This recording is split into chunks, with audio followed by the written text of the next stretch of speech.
இங்கே நம்மாழ்வார் ரொம்ப உன்னதமான ஒரு மனிதர். சரிங்களா? மனிதர் இல்லை, அவர் ஒரு மகான். அவர் தான் மிக சிறப்பாக சொல்வார், சீமையுடைய விதைகளை இங்கே யாரும் தேடி விதைக்க வேண்டாம், அது தானாய் அபரிவிதமாக முளைத்துவிடும். ஆனால் நல்ல விதைகளை தேர்ந்தெடுத்து இங்கே விதைத்து கொண்டே இருக்க வேண்டும். அந்த விதை என்பது இங்கே முளைத்து விட்டால் உலகம் பயன்பெறும், இங்கே மரமாக அது தெரியும். இல்லை என்றாலும் அந்த விதைகள் என்பது யாருக்கும் தெரியாத விதத்தில் மண்ணிற்கு உரமாகும் அப்படிம்பார்.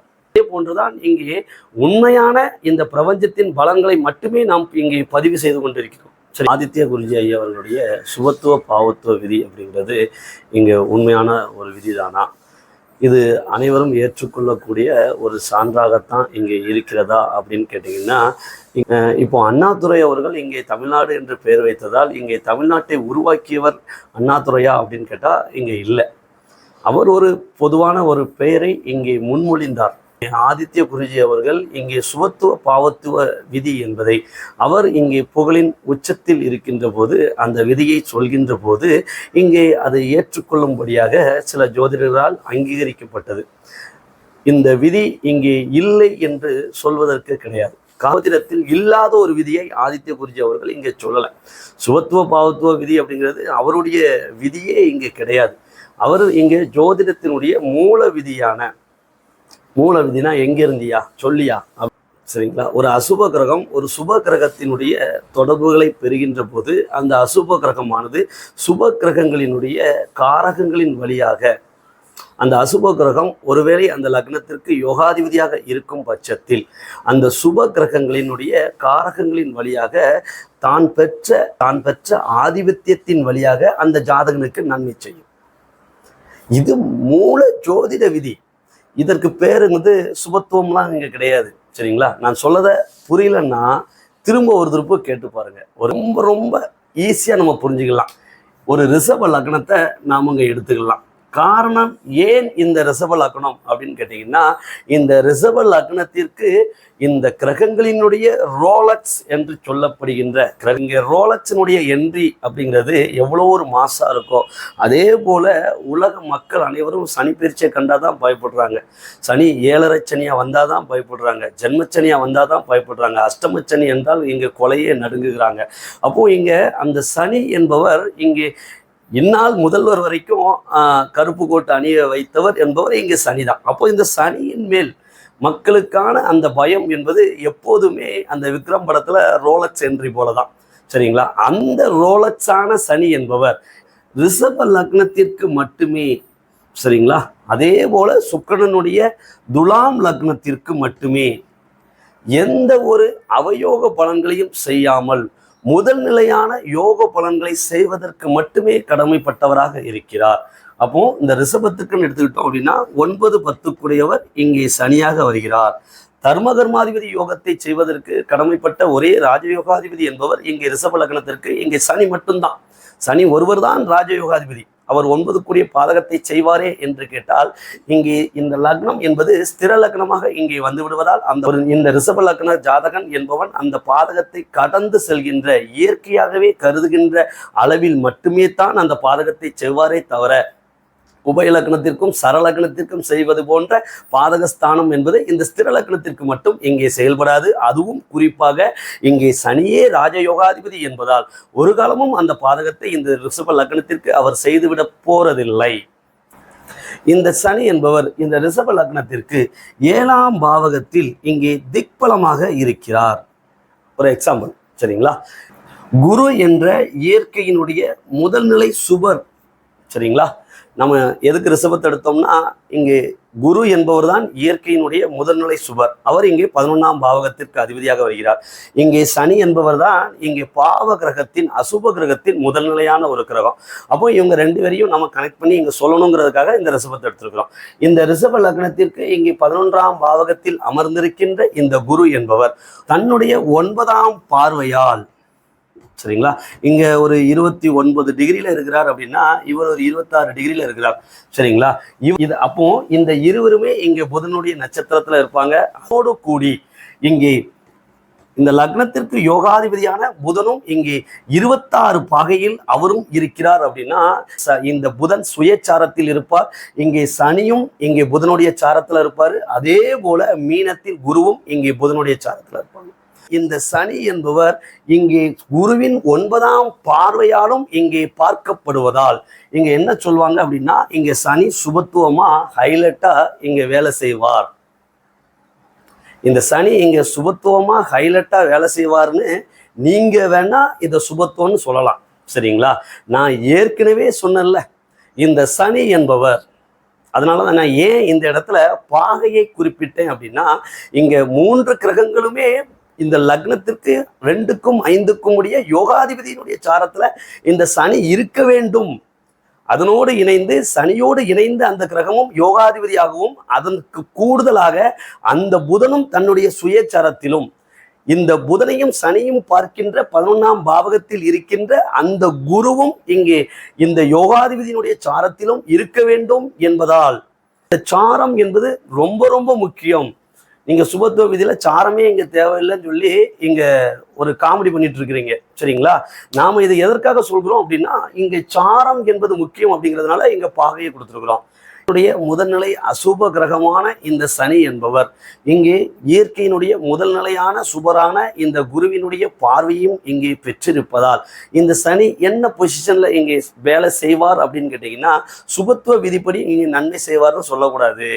இந்த இடத்துல உண்மையான ரூல் என்ன, உண்மையான ஜோதிடத்தினுடைய அடிப்படை ரூல் என்ன, இந்த சனி என்பவர் தான் இணைந்த சுபகிரகமான புதனினுடைய காரகத்தன்மையையும் அதனை பார்த்த இயற்கையினுடைய முதல்நிலை சுபரான குருவினுடைய காரகத்தையும் தான் பெற்று இந்த அசுப கிரகமான சனி இந்த லக்னத்திற்கு 9-10 பாக்கியங்களை பாவக பலன்களை இந்த ஜாதகனுக்கு சனி தசை நடக்கும்போது கொடுப்பார். இதற்கு பேர் சுபத்துவ விதி இல்லை, ஜோதிடத்தினுடைய மூல விதி. கொலம்பஸ் கதை தான். சரிங்களா? அவர் இங்க எதையுமே உருவாக்கல. ஏற்கனவே இருந்த ஒண்ணுக்கு அவர் விருப்பத்தின்படி ஒரு பெயரை கொடுக்கிறார். அந்த பெயரை அவருக்கு விருப்பமானவர்களும் பின் வந்தவர்களும் இங்கே பயன்படுத்துகிறார்கள். அவ்வளவுதான். கொலம்பஸ்ங்கிறவர் புதுசா எதுவும் நாடுகளை உருவாக்குனாரா? கிடையவே கிடையாது. ஆல்ரெடி ஜோதிடத்தினுடைய விதிகளை தான் அவர் ஒரு பேர் வச்சு சொல்றார். இப்போ உங்களுக்கு புரிஞ்சுதா? இதை விட தெளிவா இந்த விஷயத்த இங்க சொல்லவே முடியாது. கிரகங்களினுடைய ரோலக்ஸையும் கிரகங்களினுடைய மாணிக் பாக்ஷாவையும் சேர்த்து நம்ம ஒரு பலனை இங்கே சொல்லிட்டோம். யார் மாணிக் பாக்ஷா? குரு தான். அவர் தான் ரொம்ப ஃபேவரட்டாக எல்லாருக்கும் நன்மை செய்யக்கூடிய ஒரு ஹீரோ. யார் இங்கே? ரோலக்ஸு. இங்கே சனி தான். அவரையும் நம்ம இங்கே சொல்லிட்டோம். இந்த ரோலக்ஸ் கூட சேர்ந்த புதன் இங்கே ரோலக்ஸினுடைய அடியாளாவே மாறி விடுவாரே அப்படின்னா இங்கே குருவினுடைய பார்வை வேலை செய்யும். தயவு செஞ்சு இதைத்தான் இங்க சுபத்துவ விதின்னு சொல்லிட்டு இருக்காங்களே தவிர்த்து இது ஜோதிடத்தினுடைய மூல விதி, அடிப்படை விதி. ஆதித்ய குருஜி அதை தான் அக்செப்ட் பண்றாரு. விதி அவர் சொல்லும் போதே சுபத்துவ விதி பாவத்துவ விதி என்பது என்னுடைய விதியே இங்கே கிடையாது. ஜோதிடத்தில் இருக்கின்ற விதிக்கு நான் ஒரு பேர் வச்சிருக்கிறேன். இப்போ நாமளும் ஏதோ ஒரு பேர் வச்சா அதன்படி நமக்கு கீழே இருக்கிறவங்க இங்க ஃபாலோ பண்ணலாம். இதுதான் நம்ம இங்க செய்யறமே தவிர்த்து ஜோதிடத்தில் இது ஒரு ஆகப்பெரும் கண்டுபிடிப்பு அல்ல அப்படிங்கிறது அவரே இங்க சொல்கிறார். அதற்காக சுபத்துவ பாவத்துவ விதி என்பது இங்க தப்புன்னு ஒரு டீம் ஜோதிடத்தினுடைய மூல விதியே தெரியாம கிளம்பிட்டு இருக்காங்க. அவர் மேல உள்ள ஒரு கோபம் இருந்துச்சு, அவர் மேல உள்ள ஒரு காழ்ப்புணர்ச்சி இருந்தது அப்படிங்கிறதுனா தயவு செஞ்சு என்ன பண்ணாதீங்க, நீங்களும் ஜோதிடத்தினுடைய மூல விதிகளை போட்டு கன்ஃபியூஸ் பண்ணாதீங்க. அது என்னங்கிறத ஃபர்ஸ்ட் அனலைஸ் பண்ணுங்க. சரிங்களா? அது ஜோதிடத்தினுடைய மூல விதி. இதைத்தான் அவரும் சொல்றாரு. அவரை சார்ந்தவர்களும் ஏத்துக்க மாட்டுக்காங்க, அவரை எதிர்க்கக்கூடிய கோஷ்டிகளும் ஏத்துக்க மாட்டுக்காங்க. அவங்களும் ஜோதிடத்திற்கு எதிராகவே இங்கே செயல்படுறார். அந்த விதத்துல பார்த்தா ஆதித்ய குருஜி ஜோதிடத்தோடு இணைந்துதான் இங்கே செயல்படுகிறார். ஏன்னா அவர் மூல விதியைத்தான் இங்க சொல்றார். அதன் கூடுதலா அவர் செய்யக்கூடிய தவறுகள் அப்படிங்கிறது இங்க இந்த நட்சத்திர சாரத்தில் பலனில்லை அப்படிங்கிறதும் அதனோடு இணைந்து இப்போ இந்த குரு என்பவர் உதாரணமாக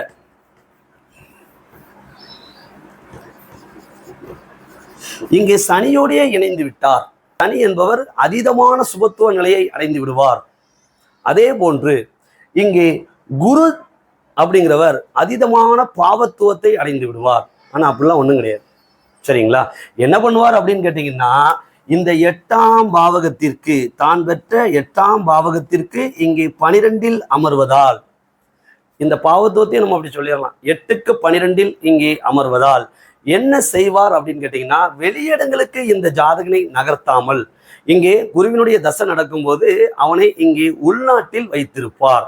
அதனோடு இணைந்து இந்த 11ஆம் பாவகத்திற்கு லாபஸ்தானத்திற்கு இங்கே அமர்ந்திருக்கக்கூடிய இந்த 7ஆம் பாவகம் என்பது இங்கே 9ஆம் பாவகமாக வரும்.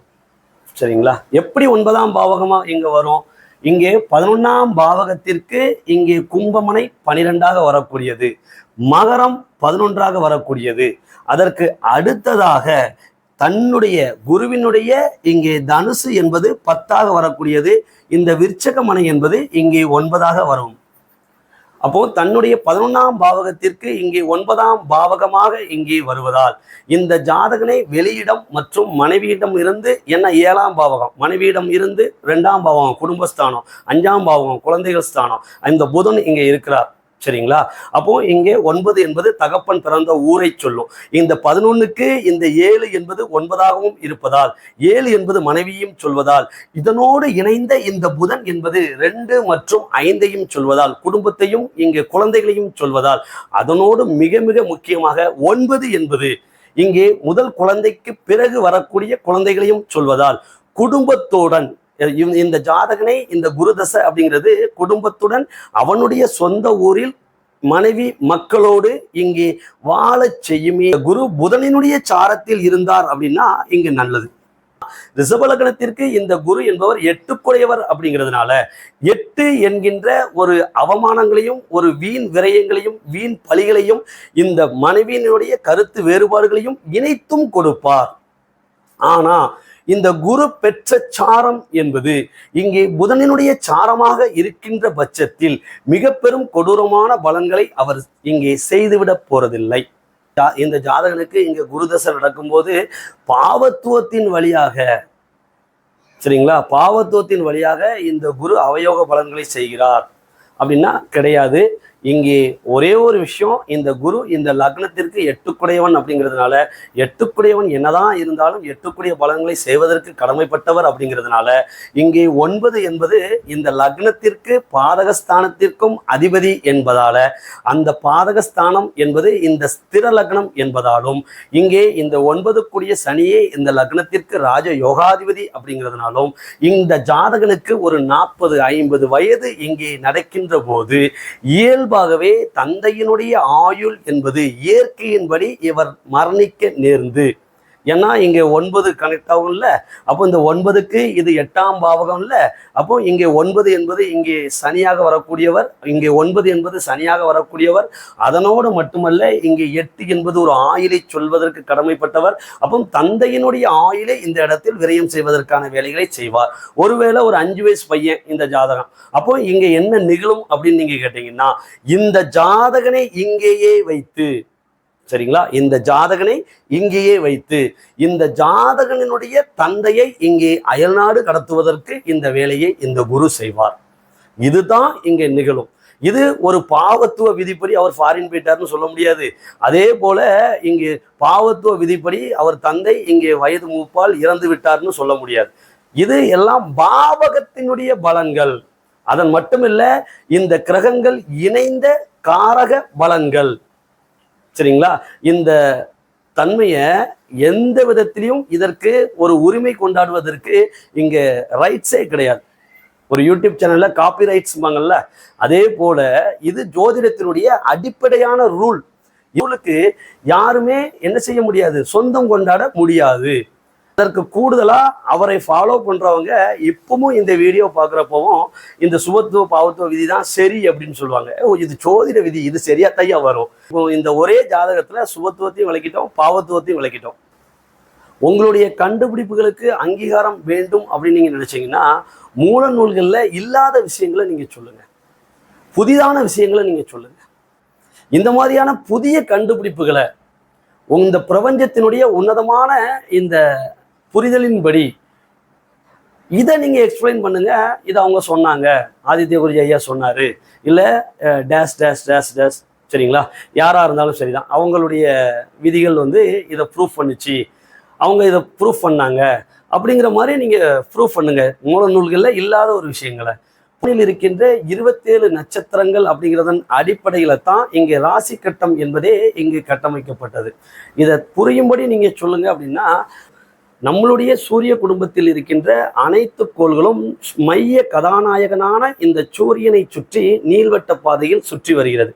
அது ஒரு முறை இந்த சூரியனை சுற்றி வருவதற்கு எடுத்துக்கொள்கின்ற கால அளவினை இங்கே மெஷர்மெண்ட் செய்வதற்காக, அளவீடு செய்வதற்காக இந்த வான்வெளியில் இருக்கின்ற மனிதன் கண்டுணர்ந்த 27 நட்சத்திரங்களை, நிலையான நட்சத்திரங்களை அவர்கள் இங்கே பயன்படுத்தினார்கள் அப்படிங்கிறது. இதை அறிவியல் நட்சத்திர வழி சுற்றுப்பயணம் அப்படிங்கிறதன் அடிப்படையில் இந்த கிரகங்களினுடைய சுழற்சியை இங்கே கணக்கிடுகிறது.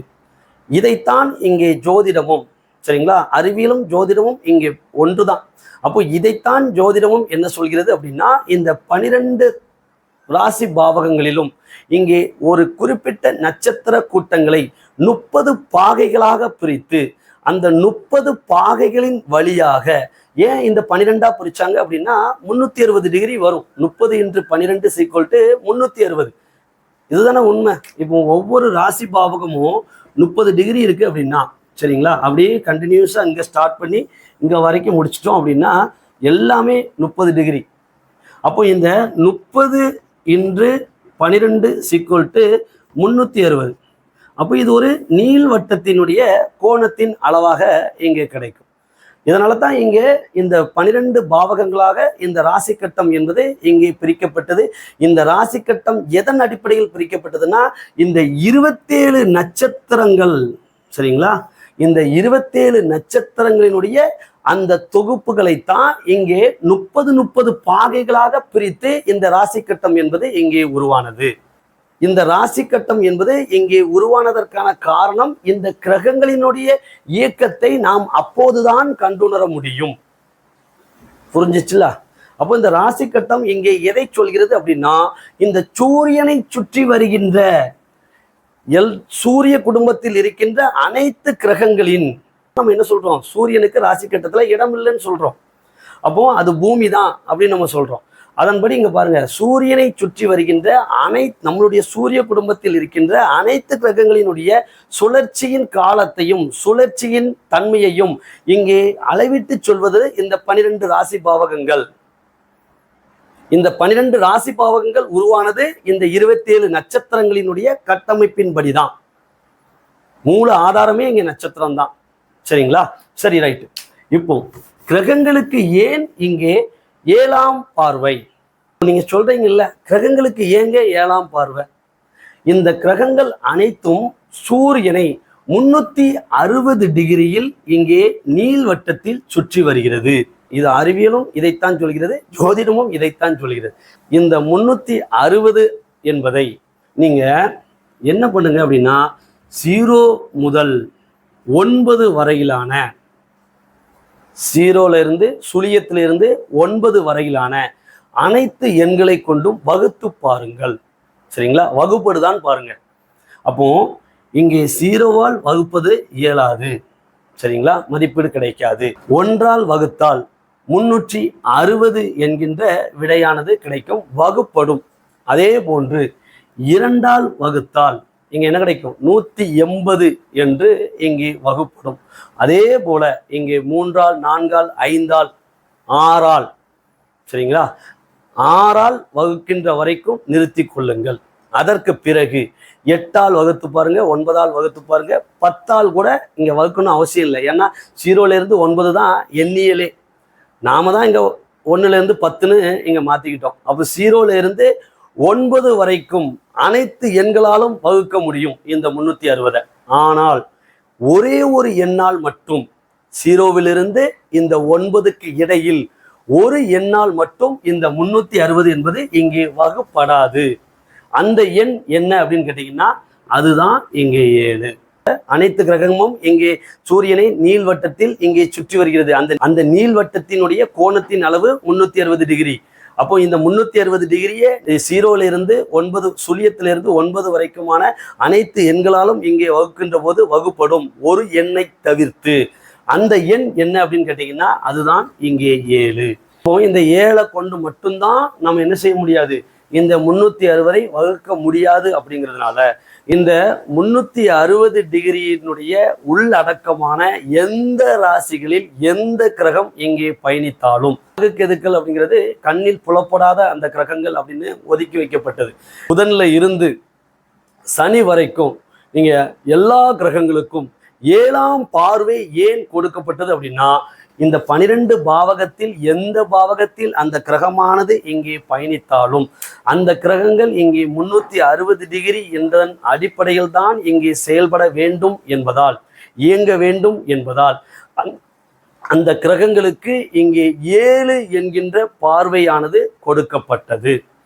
இந்த 360ஆல் வகுப்படாத எண் என்பது 7 என்பதால் 360 டிகிரி கோண அளவை கொண்ட இந்த நீள்வட்டத்தில் இந்த 12 ராசி பாவகங்களில் எங்கே பயணிக்கின்ற ஒரு கிரகம் ஆனாலும், எந்த ராசியில் பயணித்தாலும் அதனுடைய பார்வை என்பது இங்கே 7ஆக மட்டுமே தான் இருக்க முடியும் என்பதால் அனைத்து கிரகங்களுக்கும் 7ஆம் பார்வை என்பது இங்கே கொடுக்கப்பட்டது. கிரகங்களுக்கு ஏன் 7ஆம் பார்வை கொடுக்கப்பட்டது இப்போ புரிஞ்சுச்சா உங்களுக்கு? மூல நூல்களில் சொல்லப்படாத இன்னொரு ஜோதிட உண்மை,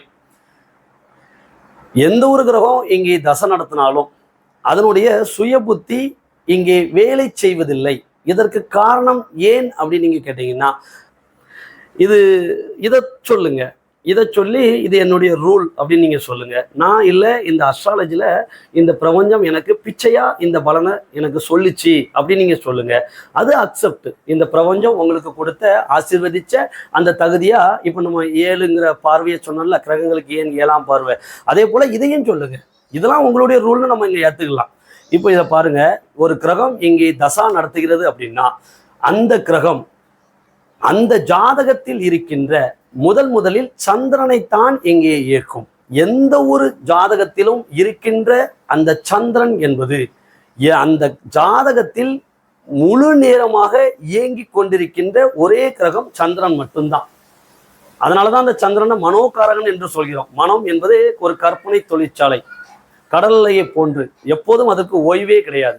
சரிங்களா? அதனாலதான் ஓடிக்கொண்டிருக்கும் நீர் சந்திரன் என்று சொல்லப்படுகிறது. எல்லாம் ஒரு புரிதல் வேணும்.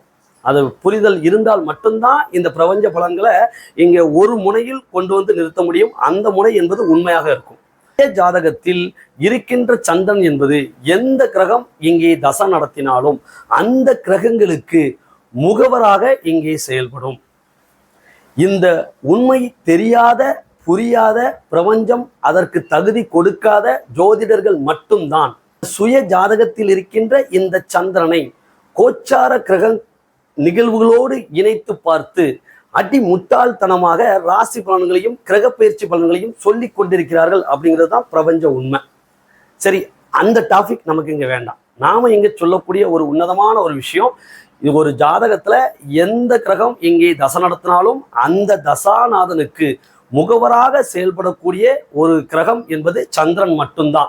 அப்போ ஒரு ஜாதகத்துல எப்போதும் எந்த நேரத்திலும் ஏதாவது ஒரு கிரகம் தசை நடத்திட்டு இருக்கும். அப்போ அந்த கிரகத்திற்கு இங்கே முகவராக எப்போதும் செயல்பட்டு கொண்டிருப்பவர் இங்கே சந்திரன் மட்டும்தான். ஒரு ஜாதகத்துல குருதசை வருதுன்னா அப்போ அந்த குருதசையில அவர் செயல்படுவார், அல்லது குருதசை அல்லது வேற கிரகத்தினுடைய தசாவில் குருவினுடைய புத்தியில் மட்டும் அவர் செயல்படுவார். ஆனால் சந்திரன் என்பவர் எந்த கிரகம் தசை நடத்தினாலும் அந்த கிரகத்திற்கு முகவராகவே அவர் செயல்படுவதால் ஒருவர் பிறந்ததிலிருந்து அவருடைய அந்திம காலம் வரைக்கும் செயல்படுவது இந்த சந்திரன் தான். இதைத்தான் நம்ம ஆட்கள் மிக தெளிவா சொன்னாங்க. நன்றோ தீதோ பிறதர வாரார் அப்படின்னு சொல்லுவாங்க. அதாவது உன்னுடைய மனசுதான் நன்மைக்கும் தீமைக்கும் காரணம். அதன் அடிப்படையில் தான் ஒருவருடைய சுய ஜாதகத்துல இருக்கின்ற சந்திரன் பெற்ற நட்சத்திர சாரத்தின் அதிபதி என்பவர் இங்கே தசை நடத்துகிறார். ஏன் உயிர்வினையை சொல்லக்கூடிய லக்னம் நின்ற புள்ளியின் நாதன் இங்கே தசை நடத்தவில்லை? ஏன் லக்ன புள்ளி விழுந்த நட்சத்திர சாரத்தின் அதிபதி தசை நடத்தாமல் சந்திரன் நின்ற நட்சத்திர சாரத்தின் அதிபதி ஏன் தசை நடத்துகிறார் அப்படின்னா, இந்த மேல் சொன்னல நன்றும் தீதும் பிறதர வாரார் அப்படின்னு. அப்போ கர்ம வினைகளை நீங்க தான், உங்க மனம்தான் இங்கே அதை ஏற்றுக்கொள்கிறது. கர்ம வினையை யாரும் உங்களுக்கு வந்து தர்றதில்லை. உங்களுடைய மனம்தான் அந்த கர்மாவை நோக்கி ஈர்க்கப்படுகிறது. புரிஞ்சுதா உங்களுக்கு? இது ஒரு சின்ன உதாரணமா நம்ம மிக எளிமையா உங்களுக்கு புரியும்படியா எக்ஸ்பிளனேஷன் பண்ணிடலாம். சரிங்களா?